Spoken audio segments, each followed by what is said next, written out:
What is going on, folks? I am Goat, and welcome back to the Breakdown. So, first and foremost, I haven't done a goddamn thing in the offseason. I have two reasons for this. One, I truthfully and truly hate the goddamn minutia of, sorry, I'm just readjusting shit. I haven't done this particular setup in a minute.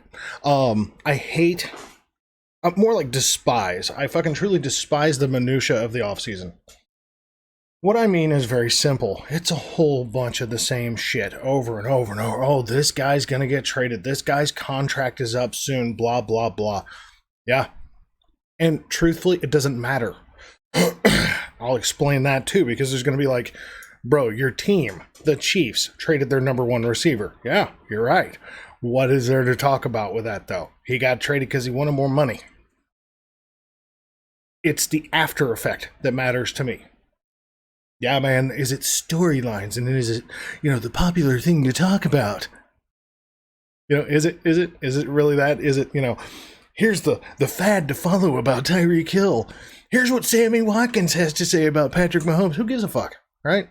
These guys talking up their players, whether it's true or not, whether they even believe it or not, or whether they just, happy to be, kind of like a virgin having sex for the first time. They're just kind of happy to be there. Doesn't really matter, okay? That part of this has no bearing on my line of thinking whatsoever, okay? It just doesn't. I don't fucking care. I really don't. You know what?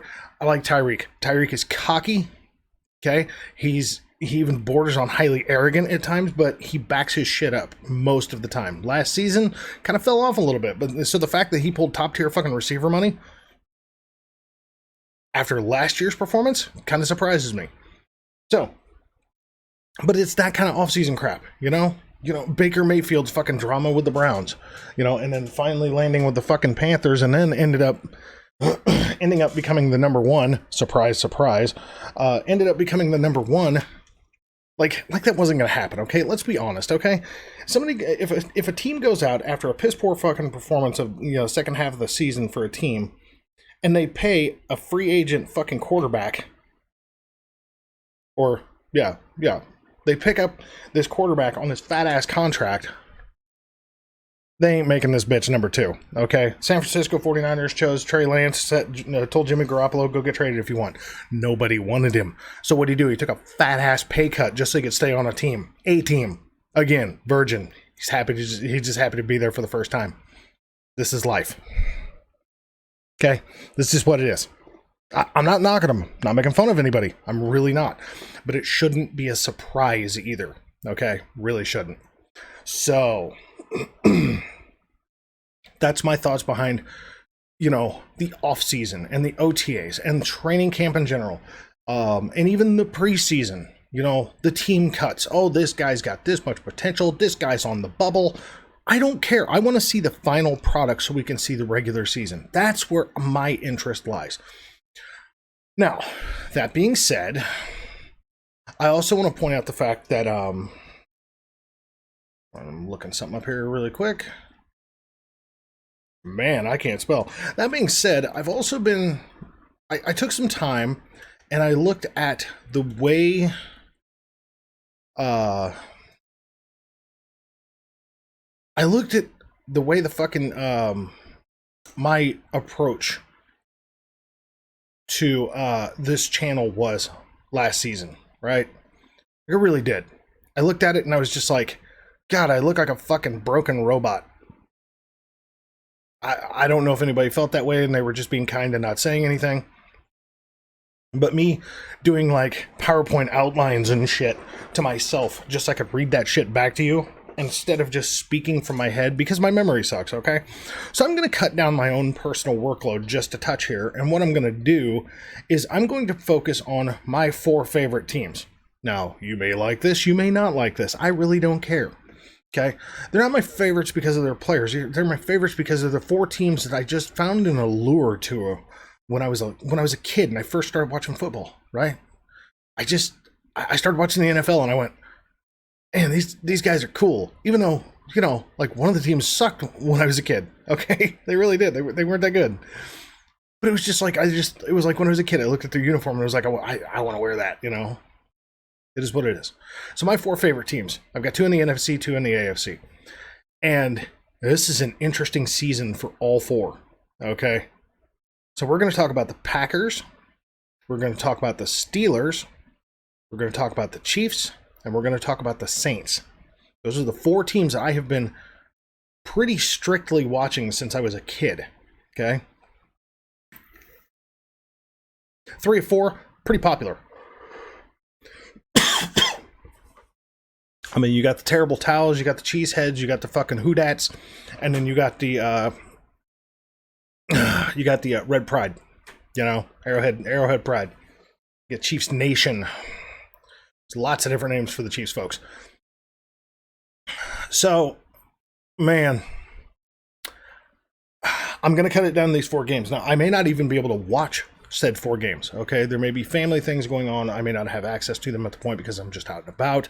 But I will do my best to review the 4 games as far as, you know, the potent shit that was going on. Now, can I cover the records of other teams briefly? Yes, but I'm not going to do fucking, like, my little fucking read out in-depth reviews of what they are. I will talk about the scores and that maybe the team's standing. That's about where that's going to go with every other team in the league. Okay? And towards the end of the season, yeah, we'll start talking about potential playoffs. But at this point, half the fucking league gets into the playoffs. I still think that is so stupid. There's 32 teams, but 14 of these motherfuckers get to go to the fucking, you know, get to go to the playoffs. It's like the NBA at this point, you know, just with a salary cap and less fake injuries.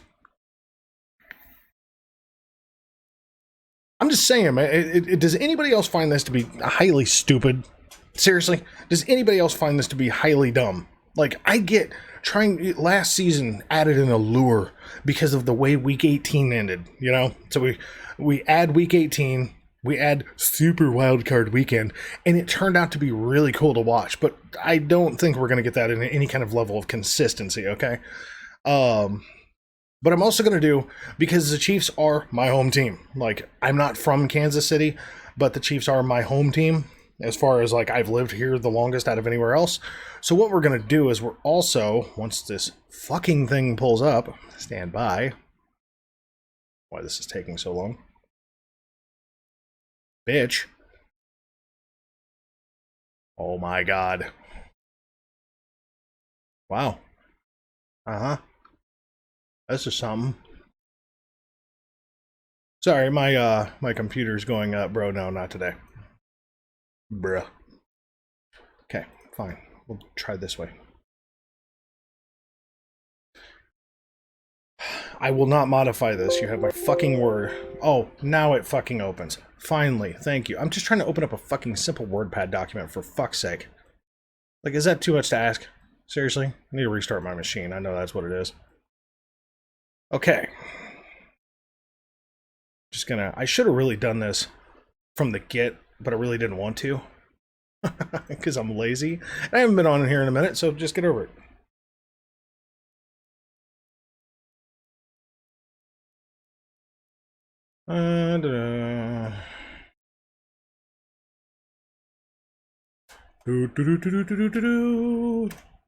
Okay, so I showed you guys my little...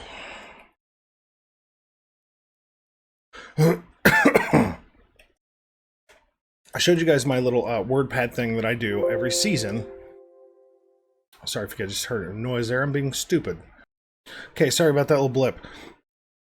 So, has anybody noticed, like, that pure hatred, or at least the major doubt behind what the Chiefs' capabilities are?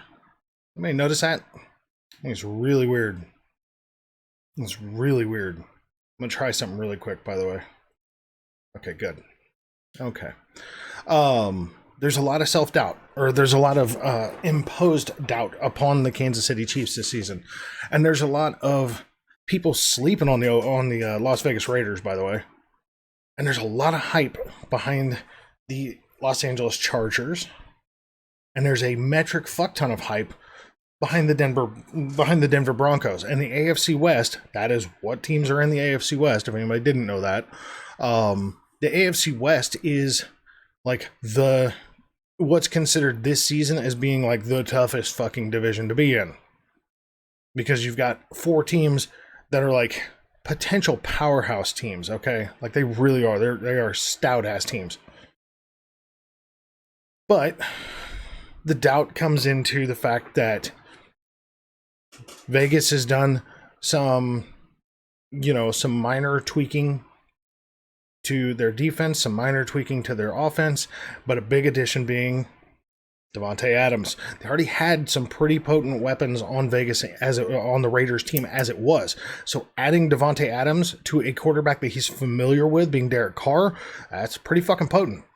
The Chargers. I think the Chargers have two problems. They've got questionable defense. Okay, they really do. Their offense is pretty fucking potent. They can get into a shootout very, very dangerously. And Justin Herbert, no slouch of a fucking kid at all, man. That kid he's something to watch. But they do have a questionable defense. Now, they have been working on that. They've been kind of band-aiding and patchworking, and they've worked with the draft a bit, and so they've done some stuff, right? Yeah. And then you've got the Broncos. Now, the Broncos didn't make insane changes except for a quarterback, which is what they needed. I said it last season, almost all season long, that the Broncos roster was not bad, okay? Their problem was inconsistency at quarterback, right? Big time inconsistency at quarterback. So if you have major inconsistencies at quarterback, your offense is not likely to succeed unless you're in something more like, a San Francisco type of offense or a Tennessee type of offense to where you can dominate the shit out of people through the regular season. But in the case of Tennessee, not necessarily in the postseason all the way, but be a much more, run-based, play-action, dump pass, easy pass-catch kind of situations to where your running game is really your dominating factor. San Francisco really likes to mix it up. Kyle Shanahan is really good about mixing shit up like that, which is why even when he's got band-aided teams and he's got no running backs and he has to use Deebo Samuels for literally every goddamn play, somehow they make it work because his scheming is really good, and the players are really good about following through. And personally, I don't think Garoppolo is an amazing quarterback, but that dude's taken him to one Super Bowl, granted they lost, and damn near took him to another one. So, yeah. If you can make a quarterback like Jimmy Garoppolo, and it's no knock on Garoppolo, I just think Garoppolo is much more of a game manager than he is a really elite quarterback.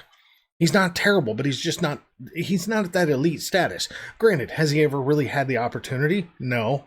He's in a mainly, zone running scheme fucking game, or on a zone running scheme team, and he was the backup to Tom Brady at the Patriots. He's never really been showcased, so we've never really seen what Garoppolo can do, aside from, overthrow Emmanuel Sanders. Sorry. Could have made that Super Bowl so much closer if he'd have made that shot. I didn't want him to, but at the same time, come on. Who didn't want to see something cool, Be like, oh, they're ahead again. Fuck. At the end of the game. Fuck. Yeah.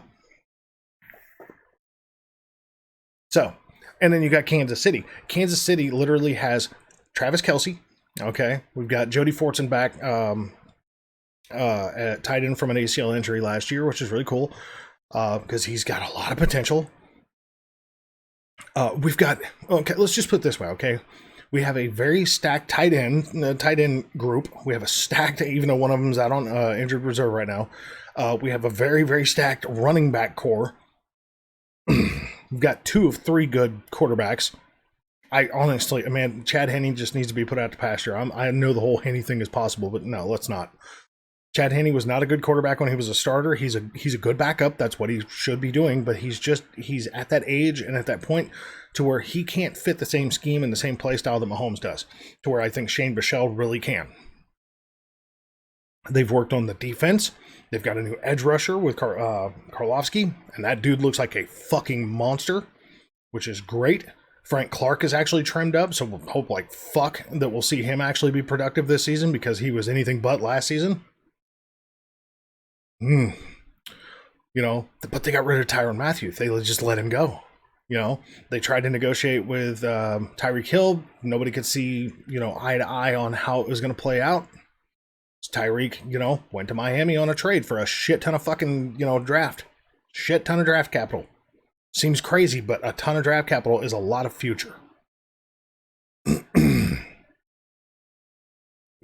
And then aside from the Orlando Brown situation, the O-line looks like it's in pretty good shape right now. So, we've got Kansas City's this big wide open thing. And the reason being is because of Tyreek being gone. Now your number 1, number 2 being Tyreek Hill and Travis Kelce is now who the fuck is the number one? Travis Kelce's still going to be your number two option, always, because, like, why not? Because he just draws attention, because he's really good about finding holes in zones. Even in man coverage, he'll find a hole somewhere. He can have a guy hanging on him. First half of last season, perfect, proof positive. They jammed him up so fucking bad at the beginning of the season, and he just looked rough. But he found a way, partway through the season, to just start breaking away from those hard press jams. So Travis Kelce's one of those really savvy quarterbacks, and he really has been for most of his career. So, but it's the wide receiver core. That's where shit gets really interesting. The draft, Sky Moore, very, very interesting. This kid, very Tyreek Hill-esque kind of player. Good hands, good speed, not super big, but big enough, you know. But then we pick up on trades. We pick up Juju Smith-Schuster, and we pick up Marquez Valdez-Scantling, so MVS, from Green Bay. Now, everybody was like, oh my god, Green Bay lost Devontae Adams, and they lost fucking MVS.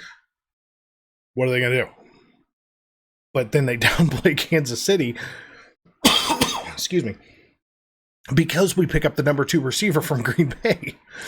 As if, like, we don't have an option. And Juju, injured, I think he got injured last season, and when he's healthy, he's a consistent receiver. I don't think he's an amazing receiver, but he's very consistent. Like, the thing that I have questions about, because, like, right now our receiving core is Sky Moore, like our primary, like, 4 guys that we're looking at. We're looking at Sky Moore, we're looking at Juju Smith-Schuster, MVS, and Mecole Hardman. Now, Mecole Hardman has a lot to prove this season because it's the last year of his contract. So if he doesn't come out looking good, that's going to be a problem, right? Like, he's going to look rough. So this is going to be an interesting season. So what we're going to do is we're going to look at the roster really quick, right? So let's look at the roster. Okay, so, and this is just, I don't know why they list it like this, but whatever. So position, quarterback, we got Shane Bichelle, Chad Henne, Patrick Mahomes. Running back. Now, this was as of when? I think this is the 53-man. I thought we...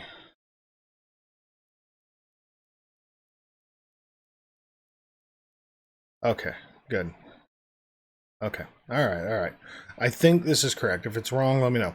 So anyway, running backs, we've got Edwards-Helaire, Ronald Jones, Jerick McKinnon, Isaiah Pacheco. That's another one. Really interesting. Fullback, Michael Burton, only one of those. He did a pretty good job. Wide receivers, Mecole Hardman, Sky Moore, Juju Smith-Schuster, MVS, Justin Watson. This kid is interesting. Okay, he's fucking interesting. Tight ends, granted, Blake Bell is injured, but tight end, we got Blake Bell, Jody Fortson, Noah Gray, Travis Kelce. Then the O-line, Creed Humphrey, Orlando Brown, Jerron Christian, Prince Tega Winogo. I always get his name fucked up. Nick Allegretti, Darian Kennard, Trey Smith, Joe Tooney, Andrew Wiley, right? The defense, interesting, but some will recognize, some we won't. What is Chris Jones? Questionable week 1. Oh, that's fun. So week 1, Frank Clark, or defense, Frank Clark, Mike Dana, Malik Herring, Chris Jones, Joshua Cano, George Karlaftis, Tershawn Wharton, Kalen Saunders, Derek Nottie, Nick Bolton, Leo Chenal, Carlos Dunlap, cool pickup for us, Willie Gay Jr., Darius Harris, Trent McDuffie, questionable week 1. Boy, Arizona's going to look interesting if we have all these questionables. L'Jarius Sneed, Jalen Watson, Joshua Williams, Deion Bush, Rashad Fenton, Chris Lamons, Juan Thornhill, Brian Cook, Justin Reed, which is the replacement for Tyrann Mathieu. And in special teams, we still have Butker, Townsend, and then we have James Winchester, which is the long snapper. So that's the 53-man roster. All right. So interesting. Very, very interesting group. But now I'm going to do what I should have done last season. Okay. I'm going to go through my picks. And I get a 1 mulligan on this. Like, I get a 1 rework once I see how the team works through after week 6. Because I think once you get to week 6, you get let's say week 8. Okay. So let's say they play Cardinals, Chargers, Colts. Cardinals, Chargers, Colts, Bucks, Raiders, Bills, 49ers, Titans. So once we hit the Titans game, I get one mulligan on the back end of the season, and I do that for myself every season. Anybody that I've ever done picks with, same kind of deal. You get a mulligan after week 8. Now week 8 usually signified the middle of the season. Now it's just prior to, because there's 17 games instead of 16. But whatever. So, but let's do picks. Okay, let's do what I think, what they're going to win. I'm not going by scores because I don't bet. I'm not sitting here playing fucking fantasy football because I don't do that, okay? Fantasy football's weird. So, we've got the Chiefs at Cardinals. Given some of the questionables on defense, I'm a little intrigued with this. The Cardinals are a really weird team, too, because they've got a lot of potential, but they've also lost their number one receiver for... I think like part or all of the season in Hopkins. So they've got a good defense, but their offense is really questionable. And then we've got potential questionable for week 1 against them. I'm curious. If you see me put a question mark by anything, by the way, that's me unsure about the pick. In this game, Chiefs at Arizona, I'm going to say this is a win. But I'm going to put a question mark on this with it being questionable defenses, right? Okay, so Chargers at Chiefs, right? So the Chargers coming to Arrowhead. I'm going to call that a win. But that's also a question mark because that's a very explosive team and we don't know what the Chiefs defense is really going to look like yet. Now, Chiefs at Indianapolis, calling that one a loss. I really am. I don't know how good the Chiefs are going to be against the run. Now, with Bolton and Willie Gay, I think they have potential to be extremely good at stuffing the run up very well if they read it properly. But if they pull on some heavy play action, I think Indy has a chance to run all over Kansas City. So it is what it is. So the Chiefs at Tampa Bay. I'm going to call that a win. Tampa Bay is in this weird gray area right now.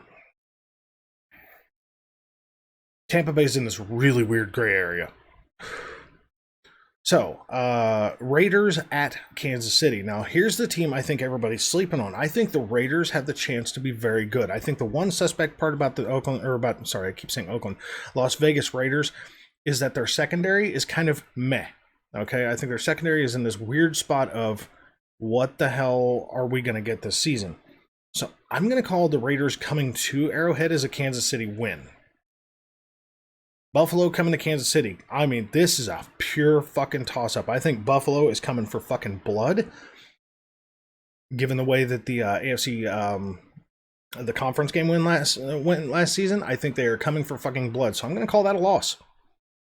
Kansas City at San Francisco. Everything about this comes down to Trey Lance, and I just don't know what Trey Lance is going to look like. So as of right now, this is a tentative win. Tennessee at Kansas City. Now, funny enough, during the regular season, Kansas City has historically not been so good against Tennessee. At home, away, it doesn't seem to matter. In the playoffs, we smack the shit out of them. But during the regular season, we don't. I don't know why, but we don't. We just have a problem with them. And I'm going to stay with history and call this a loss. Now, at this point, this is where the mulligan will take place. Okay, this is where we say potential shift in picks from here. Okay, and we're gonna save this exactly how it is. Okay, like legit. Actually, I want to see if this is actually showing here. I don't know why this screen. There. Sorry, I don't know why that wasn't showing the whole thing. It was kind of cut off. So anyway. So, potential shift in picks from here. So, this is my mulligan spot. Okay. So, Jaguars at Kansas City. Although I find that the Jaguars are probably going to get better this season, I don't think it's going to be enough to beat Kansas City. I really don't. Kansas City going to Los Angeles. Honestly, I'm going to call this a questionable loss. Now, the Rams at Kansas City.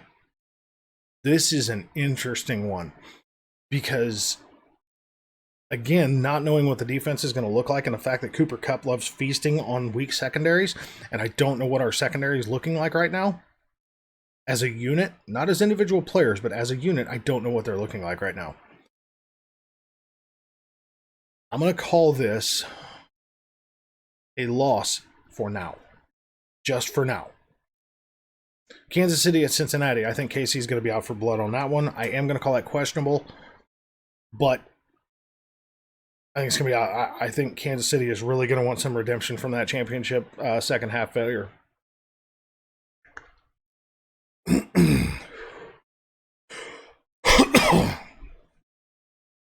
Now, why do I only see...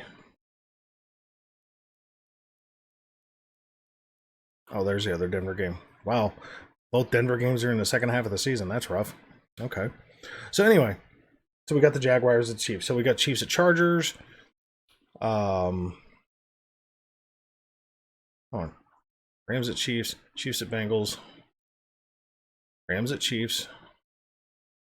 Chiefs at Bengals. Okay, so Kansas City at Denver. Right here, baby. December 11th, winter game. And we're going to be at Mile High. So we got potential for snow, potential for high winds. We got all sorts of fun going on there. Kansas City has had a fun time with Denver as of late, but that's not been with Russell Wilson at the quarterback position. Now, do I think that Russell Wilson is going to completely change the dynamic of this team? No. Do I think there's going to be a much needed level of consistency to Denver adding Russell Wilson? Abso-fucking-lutely I do. I don't know what Denver's going to look like, but basing on history of what our team, of what Kansas City has been able to do to Denver, even when Drew Lock was playing good and even when they had Joe Flacco, I'm calling this a win. Not even with a question mark. I'm calling it a win for now. Kansas City, Texans, I'm calling that a win. Kansas City, Seattle, I do not see Geno Smith nor Drew Lock playing well for Seattle, so unless they pick somebody up to replace both of them mid-season somehow. Now, I think Russell Wilson, because he's a savvy motherfucker, I think he's very good about figuring teams out. So after seeing them for the first time face-to-face on a new team, I'm going to call them coming into Arrowhead and upsetting them at the end of the season. And then this motherfucker, us going to Vegas, I'm going to call this, well, I don't know what happened there. Was that 18? Okay, I don't know why that did that. That's weird. I'm going to call this a questionable win. But again, this comes down to, and this isn't me being a homer, this is just me not being sure. I mean, like, we've got 1, 2, 3, 4, 5, 6, 7 potential swing games here. Okay? Like, we really do. We've got 7 potential swing games. Okay? So that's 1, 2, 3, 4, 5, 6, 7, 8, 9, 10. So I've got them at 11, right? So it's win. 1, 2, 3, 4, 5, 6, 7, 8, 9, 10, 11. Yeah. So I've got them at this motherfucker 11 and 6. I really do. I've got them at 11 and 6. Some are a little higher on them than others. I think this is a realistic look. Okay, I really do. I think this is a realistic look because, again, we don't know what they're going to look like. This is why I always do a mulligan, especially when you get a team rework like this. This is why I kind of give myself a mulligan on shit like this. But I've got them at 11-6 right now. Now, as far as the rest of the division, how's that going to make them look against the rest of the division? If the Broncos are better than what I'm thinking they're going to be, which is possible. It's very possible. Do I think the Chiefs are going to end up last in the division? No. I think there's a potential they could be second, possibly even third, if the Raiders really do break out like I think they can. But do I think that the Chiefs are going to be fourth in the division? No. But here's the massive question mark. Like, I could honestly put a question mark behind every fucking pick for the Chiefs, and there's a big reason. One thing that receivers for Patrick Mahomes have to be able to do is adjust, right? They have to be able to adjust to Mahomes' play style. Because Mahomes' play style, he tries to be a pocket passer. And most of the time, he does his reads. And unless the pocket breaks down, he does try to take his time. But he is a little reckless at times. Now, is that a bad thing? No, it served him very well being so. He's made some mistakes, thrown some interceptions, but what fucking quarterback hasn't, right? I mean, this fucking guy is literally, you know, he's been playing for 4 fucking seasons. He's coming into his 5th season, I believe. But he's been playing for 4 seasons, and he's taken us to 4 AFC championships. Let him be a little reckless. Let him have a fucking gun shooter fucking tag on him. Who cares? He's a good fucking quarterback, but he does make wildish kind of on the fly fucking, you know, ad lib plays. Some people will call it street ball. I don't necessarily think that's the proper terminology for it, because even street ball is schemed. Okay, I've played plenty of street ball back in my day. So even street ball is schemed. Okay, so this is it's a matter of how this mostly new receiving core is able to make adjustments, and considering they only have 2 original fucking running backs, or they only have 2 original receivers or receiver-esque players that have played as starting positions, being McCole Hardman and Travis Kelce, that are left out of the entire core that has played as a starter consistently. These are the only guys to really teach him, hey man, once you do your route, if you look back and Mahomes, you know, and Pat's running around like a crazy man, you best get your ass open. Because that's what you got to do. You got to be able to adjust and break yourself away from your route if you have to, if things look like they're breaking down. I know that there's timing routes where sometimes you just got to chuck a fucking ball and that receiver better be where he's supposed to be.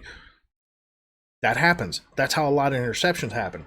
But so many people are on this trip about, you know, Tyreek Hill gone, now they're not going to do anything. I want you to go back and look back at 2021 Patrick Mahomes interceptions, and you tell me in the comments, you tell me how many of those motherfuckers were balls that should have been caught off of Tyreek Hill,